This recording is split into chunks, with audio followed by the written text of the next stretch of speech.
আলাইকুম ওয়া রাহমাতুল্লাহি ওয়া বারাকাতুহু। তো আমরা নিজের আমলের দিকে ঝুঁকে পড়ি, আমল কি করে বাড়ানো যায়। আমলের ঘাটতি থাকার কারণে আমরা ভালো দিকগুলোতে যাইতে পারতেছি না। শয়তানের ওয়াসওয়াসায় আমরা বিভিন্ন মন্দ কাজে জড়াই পড়তেছি। এই জন্য আমাদেরকে আল্লাহর কাছে বেশি বেশি দোয়া করতে হবে। আমরা নামাজ শেষ হলে অনেকে দোয়া করতে ভয় পাই, বলে যে এই দোয়া করা যাবে না, দোয়া করা হারাম। দোয়া এটা আল্লাহ সবচেয়ে বেশি খুশি হয় যখন বান্দা আল্লাহর কাছে চায়। আমরা দুনিয়ার মধ্যে যদি কোনো কিছু চাই, কারো কাছে চাইলে সেই লোকটা বিরক্ত হয়ে যায়, একবার দুইবার তিনবার চাইলে সে রাগ করে ধমক দেয়। কিন্তু মহান আল্লাহ তাআলা তার কাছে যে যত বেশি চায় আল্লাহ তার প্রতি তত খুশি হয়। তাহলে আমরা চাই না, চাইতে নিষেধ করব। আর দোয়া কবুলের একটা সময় হলো এই যে ফরজ নামাজের পর দোয়া কবুলের একটা সময়, আজান আকামতের সময় দোয়া কবুলের সময়, বৃষ্টির সময় দোয়া কবুলের সময়, শেষ রাত্রিতে দোয়া কবুলের সময়, এরকম অনেকগুলো দোয়া কবুলের সময় আছে। সেই সময়গুলোতে আমরা দোয়া করি না। আমরা ফরজ নামাজের পর অবশ্যই দোয়া করব। তবে কোনো কোনো আলেমের মতে দলীয় দোয়া করাটা নিষেধ, কিন্তু একাধিক দোয়া করাতে কোনো আলেমের মধ্যে কোনো নিষেধাজ্ঞা নাই। সেটা আহলে হাদিস হোক, লামাযহাবী হোক, হানাফি হোক, শাফিঈ হোক, হাম্বলী হোক, যেই হোক, কারো মধ্যে নিষেধ নাই একাকী দোয়া করার ক্ষেত্রে। তাহলে একাকী দোয়াগুলো আমাদেরকে শেখার দরকার আছে না নাই? আর এই একাকী এই দোয়াগুলো শেখার জন্য আমরা ফরজ নামাজের পর ইমাম সাহেব যে দোয়াটা করে, আমরা যদি ওইটাই আমরা শিখতে থাকি, আমরা শেখার নিয়তে শুনি, তাহলে আমাদেরও সেই দোয়াটা শিক্ষা হয়ে যাবে। যে আমি দোয়াটা কিভাবে করব, সেই দোয়াটাও তো আমার শেখার দরকার আছে। আমরা দোয়ার মধ্যে কি বলবো, আমরা তো এখন অলস হয়ে গেছি, আমরা কিছু শিখতে পারি না, শিখি না। আমরা দুনিয়াবী লেখাপড়ায় মত্ত আছি, কিন্তু আখিরাতের জন্য যেটা দরকার, চিরস্থায়ী যে লেখাপড়া জানা দরকার, সেই দিকে আমরা আগাচ্ছি না। আমরা হাত তুলে বলি রব্বানা আতিনা ফিদ দুনিয়া হাসানাতাও ওয়া ফিল আখিরাতি হাসানাতাও ওয়া কিনা আযাবান নার। এর অর্থ কি? হে আমাদের পালনকর্তা, আমাদের দুনিয়াতে কল্যাণ দান করুন এবং আখিরাতেও কল্যাণ দান করুন এবং জাহান্নামের আযাব থেকে রক্ষা করুন। তাহলে প্রথমে আল্লাহর কাছে আমরা হাত তুলে কি বলি? যে হে আল্লাহ, আমাকে দুনিয়াতে কল্যাণ দান করুন। আমাদেরকে দুনিয়াতে কল্যাণের দরকার আছে না? তাহলে চাইতে হবে না আল্লাহর কাছে। পাঁচটা নেন, রব্বানা আতিনা ফিদ দুনিয়া, হে আল্লাহ আমাকে দুনিয়াতে কল্যাণ দান করুন। আমরা মুসলমান, আমাদের শুধু দুনিয়াতে কল্যাণ হলে চলবে না, আখিরাতেও লাগবে। হাসানাতা ওয়া ফিল আখিরাতি হাসানাতা ওয়া কিনা আযাবান নার। হে আল্লাহ, আখিরাতেও আমাদেরকে কল্যাণ দান করো এবং জাহান্নামের আযাব থেকে রক্ষা করো। এরপর আমরা বলি কি রব্বানা যালামনা আনফুসানা ওয়া ইল্লাম তাগফির লানা ওয়া তারহামনা লানাকুনান্না মিনাল খাসিরিন। হে আমাদের প্রতিপালক, আমরা নিজেদের প্রতি জুলুম করেছি, আপনি যদি আমাদেরকে ক্ষমা না করেন, যদি দয়া না করেন, তবে আমরা অবশ্যই ক্ষতিগ্রস্তদের মধ্যে অন্তর্ভুক্ত হয়ে যাব। তাহলে দেখেন, আজকে আমরা নিজেদের জুলুম করতেছি, আমরা বিভিন্ন অন্যায় অবিচারের মধ্যে যুক্ত আছি। আল্লাহ তাআলা যদি আমাদের ক্ষমা না করে, আমরা কি নিশ্চিত ক্ষতিগ্রস্তদের মধ্যে ঢুকে যাব। এরপর আমরা বলি রব্বানা হাব লানা মিন আজওয়াজিনা ওয়া যুররিয়াতিনা কুররাতা আয়ুন ওয়াজআলনা লিল মুত্তাকিনা ইমামা। হে আমাদের পালনকর্তা, আমাদের স্ত্রীদের এবং সন্তানদের পক্ষ থেকে আমাদের জন্য চোখের শীতলতা দান করুন এবং আমাদের খোদা প্রিয় লোকদের ইমাম বানিয়ে দিন। তাহলে আমাদের স্ত্রী সন্তান যেন আমাদের চোখের শীতলতা হয়, অর্থাৎ তাদেরকে দেখলে আমাদের প্রাণ জুড়ায় যায়। কিন্তু বর্তমানে আমরা দোয়া না করার কারণে তাদের দেখলে আমাদের শরীরে রাগ চলে আসে, কারণ আমরা যেই কথা বলি তার উল্টা দিকে চলে। তারা আমাদের কথায় চলে না, কিন্তু তারা আমাদের কথাই চলতো যদি আমি তাদের জন্য এই দোয়া করতাম। আমরা পিতা মাতার জন্য দোয়া করি রব্বির হামহুমা কামা রাব্বায়ানি সগীরা। হে আমার প্রতিপালক, আমাদের পিতা মাতার উপর দয়া করুন, যেমন দয়া ও মমতায় তারা আমাকে শৈশবে লালন পালন করেছে। তাহলে এই দোয়াটা যদি আমি শিখি, আমার সন্তানকে শিখাই, আমি মারা যাব, আমার সন্তান আমার জন্য দোয়া করবে। এরপর আমরা বলি রব্বি জাআলনি মুকিমাস সালাতি ওয়া মিন যুররিয়াতি রব্বানা ওয়া তাকাব্বাল দুআ। হে আল্লাহ, এই আমাদের সন্তান কি করেন, সালাতের মধ্যে মনোযোগী করেন, নামাজি বানায় দেন। তাহলে আমাদের সন্তান যেন নামাজি হয়, তার জন্য কি দোয়া করার দরকার আছে না নাই? এখন আমরা পড়া শিখলে মনে থাকে না, লেখাপড়ায় মনোযোগী আসে না, তখন দোয়া আছে রব্বি জিদনি ইলমা, হে আল্লাহ আমাদের জ্ঞান বাড়িয়ে দিন। এরপরে আমরা যখন কোনো কথা বলতে যাই, কথা আমাদের জড়ায় আসে, আমরা সুস্পষ্টভাবে কথা বলতে পারি না, বক্তব্য দিতে পারি না। বলতে হবে রব্বি ইশরাহ লি ওয়া ইয়াসসির লি আমরি ওয়াহলুল উকদাতাম মিন লিসানি ইয়াফকাহু কওলি। হে আল্লাহ, হে আমার পালনকর্তা, আমার বক্ষ প্রশস্ত করে দিন, আমার কাজ সহজ করে দিন এবং আমার জিহ্বার জড়তা দূর করে দিন, যেন তারা আমার কথা বুঝতে পারে। যারা ছাত্ররা এটা বেশি করে পড়তে হবে। হালাল রিজিকের জন্য দোয়া করার দরকার আছে না? হালাল রিজিকের জন্য এবং সচ্ছলতার জন্য দোয়া করার দরকার আছে। আমরা তো ঋণে জর্জরিত, ঋণের কোনো অভাব নাই, ঋণ আমরা করি আর দিতে পারি না। ঋণ দুই রকম, একরকম ঋণ মানুষ করে দিয়ে দেওয়ার নিয়তে, যে আমি তার ঋণটা দিয়ে দিব, যে এই নিয়তে যে মানুষের কাছে ঋণ করে, এইরকম একটা লোক। আর একটা লোক আছে, এই যে টাকা নিলাম, এটা দিলাম না, নেওয়ার সময় নিয়ত হলে টাকার দিব না, ঘুরাম। দুই শ্রেণীর লোকই কিন্তু আমাদের মধ্যে আছে। একটা দোয়া আছে, আল্লাহুম্মা কফিনি বিহালালিকা আন হারামিক ওয়া আগনিনি বিফাদলিকা আম্মান সিওয়া। হে আল্লাহ, হারামের পরিবর্তে তোমার হালাল রুজি দ্বারা আমাকে যথেষ্ট করো, আর তোমার অনুগ্রহ দ্বারা আমাকে তুমি ছাড়া অন্য সবার থেকে অমুখাপেক্ষী করে দাও। এই দোয়াটা যে করবে, তার জন্য আল্লাহ তাআলা হালাল রুজির ব্যবস্থা করে দিবে এবং তার যত ঋণ সে মানুষকে দেওয়ার উদ্দেশ্যে নিয়েছে, সেই ঋণ দেওয়ার ব্যবস্থা আল্লাহ তাআলা করে দিবে এই দোয়ার দ্বারা। আল্লাহুম্মা কফিনি বিহালালিকা আন হারামিক ওয়া আগনিনি বিফাদলিকা আম্মান সিওয়া। তার পাহাড় পরিমাণ ঋণ থাকলেও তার পরিশোধের ব্যবস্থা করে দিবে কে? আল্লাহ। দুশ্চিন্তা, টেনশন, ঘুম আসে না, তার দিকে তার দুশ্চিন্তায় জর্জরিত, তার জন্য দোয়া আল্লাহুম্মা ইন্নী আউযু বিকা মিনাল হাম্মি ওয়াল হাজনি ওয়াল আজিজি ওয়াল কাসালি ওয়াল বুখলি ওয়াল জুবনি ওয়াল জালাই দালি গালাবাতির রিজাল। হে আল্লাহ, আমি আপনার কাছে আশ্রয় চাচ্ছি উৎকণ্ঠা, সুখ, অক্ষমতা, অলসতা, কৃপণতা, ভীরুতা, ঋণের বোঝা, মানুষের প্রাধান্য এবং চাপ থেকে। যে এই দোয়া প্রতিনিয়ত পাঠ করবে, তার টেনশন সব দূর হয়ে যাবে। জাহান্নাম থেকে মুক্তির জন্য দোয়া আল্লাহুম্মা আজিরনি মিনান নার, আল্লাহুম্মা আজিরনি মিনান নার। যে এই দোয়া পাঠ করবে, তার জন্য জাহান্নামের দরজাগুলো বন্ধ করে দেওয়া হবে। যে ব্যক্তি প্রতিদিন সকালবেলা 7 বার এই দোয়া পাঠ করবে, সন্ধ্যায় 7 বার দোয়া পাঠ করবে, তার জন্য জাহান্নামের 7টা দরজা বন্ধ হয়ে যাবে। জাহান্নাম থেকে বাঁচে গেলাম, আমাদের কই যেতে হবে? জান্নাতে যেতে হবে। আর জান্নাতে যাওয়ার জন্য দোয়া আছে, আল্লাহুম্মা ইন্নী আসআলুকা রিজাকাল জান্নাত, আল্লাহুম্মা ইন্নী আসআলুকা রিজাকাল জান্নাতুল ফিরদাউস। কারণ আল্লাহ তাআলা, আল্লাহ রাসূল বলছে, তোমরা তো জান্নাত চাবা, ভালোটাই চাও, সর্বোত্তম জান্নাত কোনটা? জান্নাতুল ফিরদাউস। আল্লাহুম্মা ইন্নী আসআলুকা রিজাকাল জান্নাতুল ফিরদাউস। হে আল্লাহ, তুমি আমাকে জান্নাতুল ফিরদাউস দান করো। যে ব্যক্তি সকালে 8 বার পাঠ করবে এবং সন্ধ্যায় 8 বার পাঠ করবে, তার জন্য জান্নাতের 8টা দরজাই খোলা হয়ে যাবে। কি সহজ না কঠিন? আরেকটা দোয়া আছে, আল্লাহুম্মা ইন্নী আসআলুকা জান্নাহ ওয়া আউযু বিকা মিনান নার। হে আল্লাহ, আমি আপনার কাছে জান্নাত প্রার্থনা করি এবং জাহান্নামের আগুন থেকে মুক্তি চাই।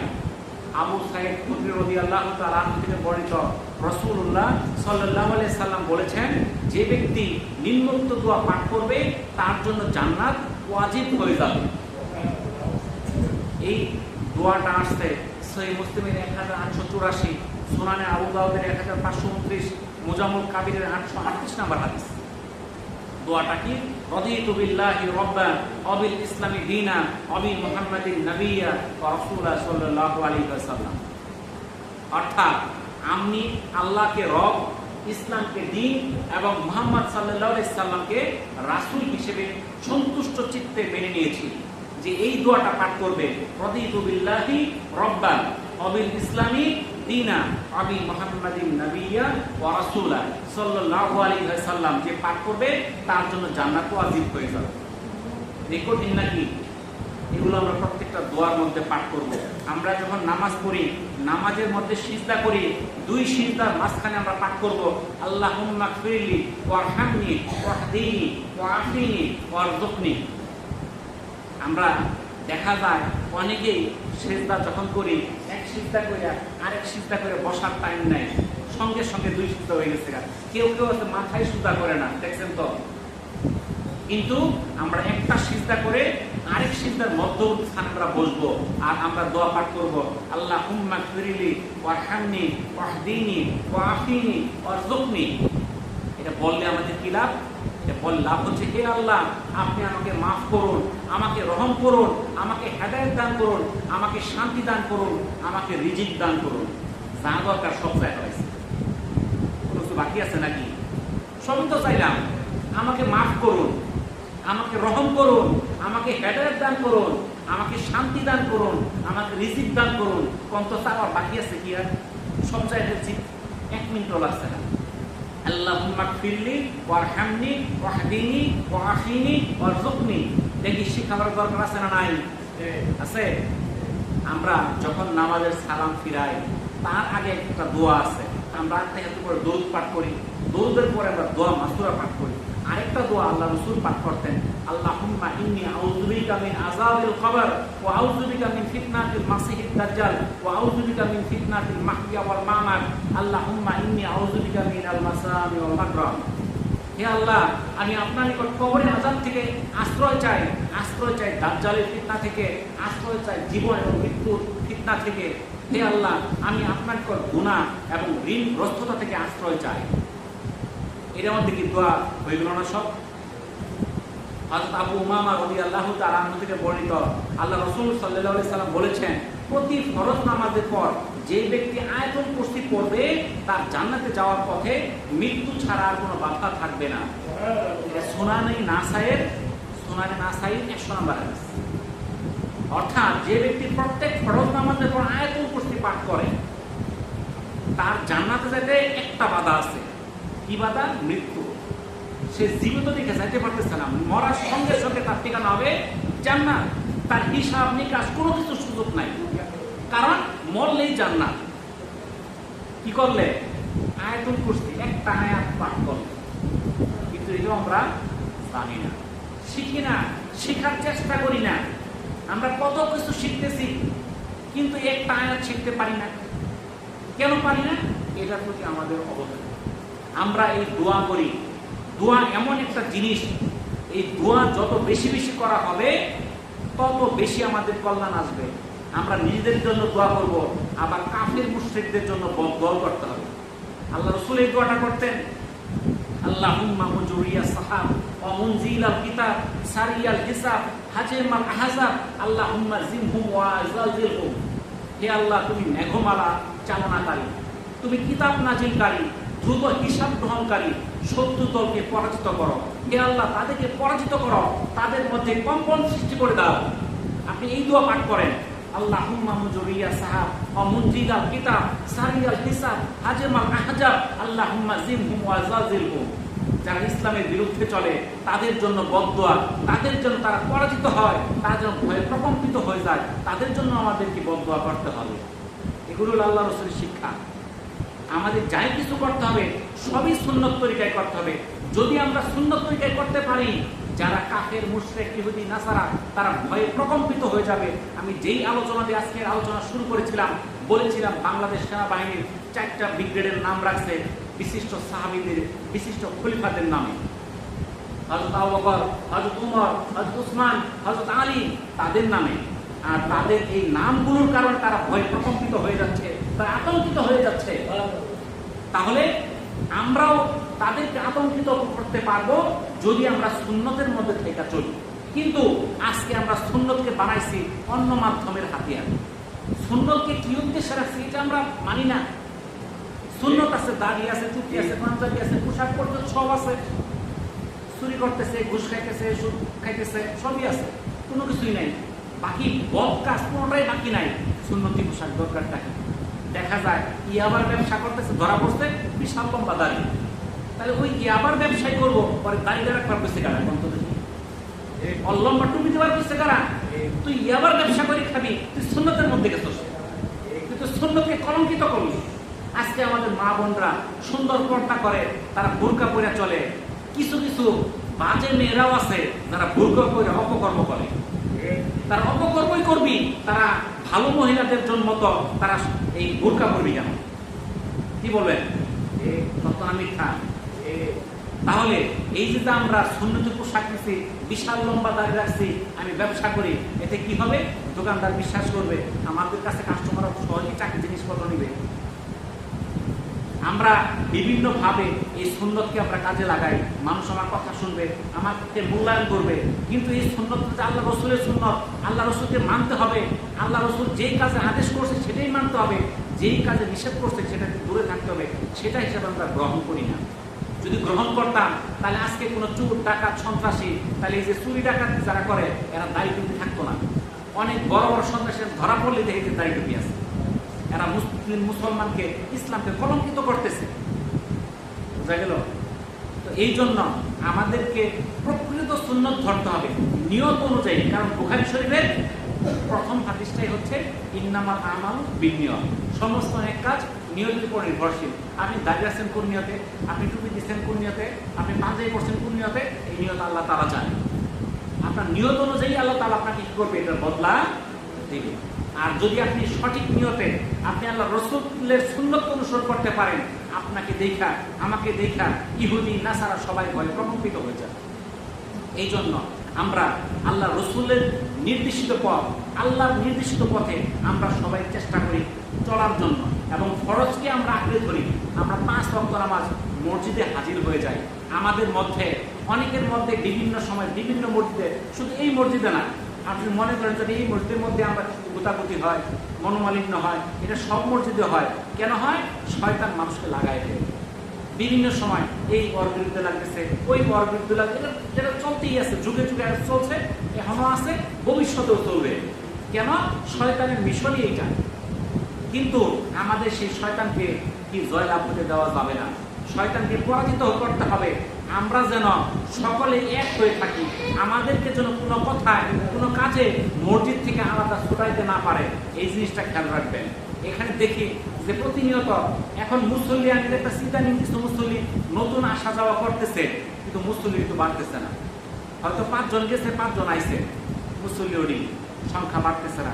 আমাদের মুসল্লি বাড়াইতে হবে, মুসল্লি সবাইকে নিয়ে আসতে হবে, সবাইকে মসজিদে 5 ওয়াক্ত নামাজে হাজির হতে হবে। আপনারা মসজিদে আসেন, এই মসজিদের মধ্যে যারা আসবেন তারা ইহকালেও শান্তি পাবেন, পরকালেও শান্তি পাবেন। সারাদিন বাইরে ঘোরাফেরা করবেন, মনের মধ্যে শান্তি থাকবে না, টেনশন থাকবে, কাজের ঝামেলা থাকবে, কাজ শেষ হবে না। 5 ওয়াক্ত নামাজ পড়বেন, আপনার জন্য কাজ সহজ করে দিবে আল্লাহ তাআলা। আপনি একা 5 জনের কাজ করতে পারবেন, আপনাকে সেই শক্তি সামর্থ্য আল্লাহ তাআলা দিয়ে দিবে। আর যখন আপনি নামাজের বাইরে থাকবেন, আপনি একজনের কাজ আপনার 2 জনও করতে পারবেন। আপনারা দেখেন, নামাজকে ধরেন, নামাজ যে ধরে আল্লাহ তাআলা তার প্রতি রহম বর্ষণ করে, আর যার প্রতি আল্লাহ তাআলা রহমত বর্ষণ করে তার কোনো সমস্যা থাকতে পারে। এই জন্য আমরা সবাই 5 ওয়াক্ত নামাজ আমরা আঁকড়ায় ধরি। আল্লাহ তাআলা আমাদেরকে তৌফিক দান করুন। ওয়া আখিরু দাওয়ানা আনিল হামদুলিল্লাহি রাব্বিল আলামিন। আসসালামু আলাইকুম ওয়া রাহমাতুল্লাহি ওয়া বারাকাতুহু।